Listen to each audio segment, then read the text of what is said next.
ప్రియ సహోదరి సహోదరుడా, ఈరోజు నిన్ను చూసి నీ స్థితిని బట్టి అనేకులు నిన్ను అవమానపరుస్తుండొచ్చు, గాయపరుస్తుండొచ్చు, వేదన గురి చేస్తుండొచ్చు.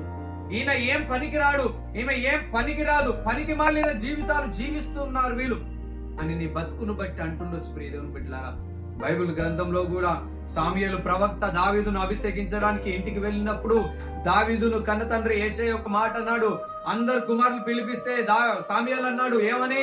అయ్యా ఇంకెవరైనా ఉన్నారంటే యేషయ్య అన్నాడు, ఉన్నాడయ్యా ఒక పనికి మాలినోడు, వాడు ఏ పనికి రాడని గొర్రెలను కాయడానికి వాడిని పెట్టానంటే సాముయేలు ప్రవక్త అన్నాడు, ఆ వ్యక్తిని నువ్వు పిలిపించు, దేవుడు దావీదును అభిషేకించబోతున్నాడు అన్నాడు.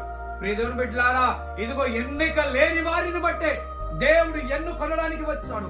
ఏ స్థితిలో ఉన్న నీ బతుకును చూసే ఆయన నిన్ను బట్టి ఈ లోకానికి వచ్చాడు. ఎందుకోసం అంటే ఇదిగో ఏం లేని నీ జీవితాన్ని చూసి నిన్ను దీవించడానికి వచ్చాడు ఆయన.